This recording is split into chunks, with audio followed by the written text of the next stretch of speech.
Voilà, bonjour à tous. On va discuter du point mort ou ce qu'on appelle aussi du seuil de rentabilité. Vous vous dites pourquoi je mets cette image-là. Alors, je ne sais pas si ça vous dit quelque chose. C'est les Jeunes Rives de Neuchâtel, avec ici l'école de commerce.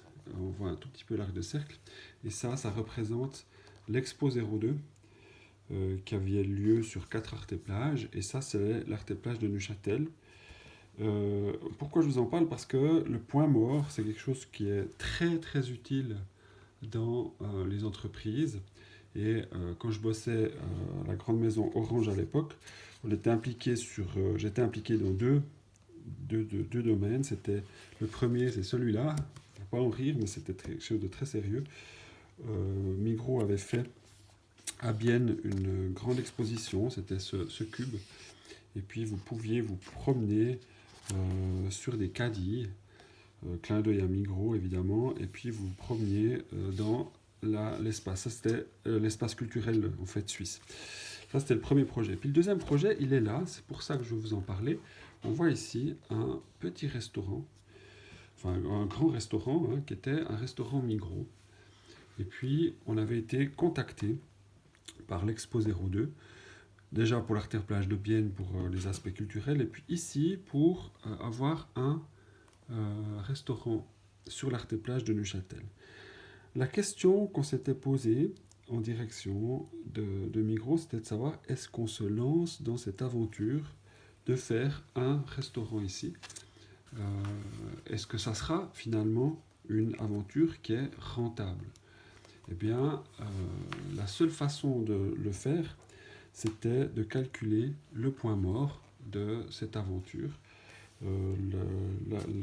L'Expo 02 était sur quelques mois, de mai 2002 à octobre 2002.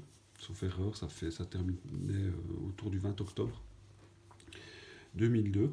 Et puis on devait savoir si de partir avec cette aventure, c'était rentable ou pas. Donc on est parti sur le calcul du point mort. Hyper important dans toutes les entreprises, c'est de savoir finalement est-ce que cette aventure va nous permettre de dégager un bénéfice ou pas. En d'autres termes, durant toute la durée d'ouverture de l'expo, du mois de mai au mois d'octobre, est-ce qu'à un moment donné du temps, je vais pouvoir dégager un bénéfice?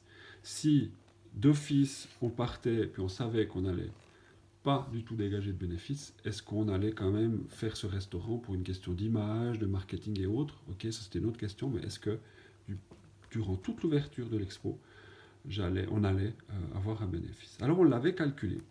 Et figurez-vous que, je vous montrerai juste après comment est-ce qu'on le fait, figurez-vous qu'on était arrivé à la conclusion que oui, le dernier week-end, donc c'était du style, si ça allait jusqu'au 20 octobre, eh bien, on rentrerait en zone de bénéfice à partir du vendredi, et puis restait samedi et dimanche pour vraiment avoir des bénéfices sur toute notre activité, sur ces mai, juin, juillet, août, septembre, octobre, sur ces 6 mois d'ouverture de ce restaurant. Donc on avait dit, go, on y va, on va ouvrir ce restaurant qui est ici. Et puis, effectivement, quelques jours avant la fermeture, on est passé d'une zone de perte à une zone de bénéfice. Et ça, c'est grâce au point mort qu'on peut le déterminer. Donc voilà, cette première petite intro, c'est à quoi ça sert de calculer ce seuil de rentabilité. C'est hyper important si vous vous lancez dans un projet, si vous avez une entreprise, c'est de savoir si mon activité va être bénéficiaire durant une année par exemple, et puis à quel moment je vais rentrer dans cette zone bénéficiaire.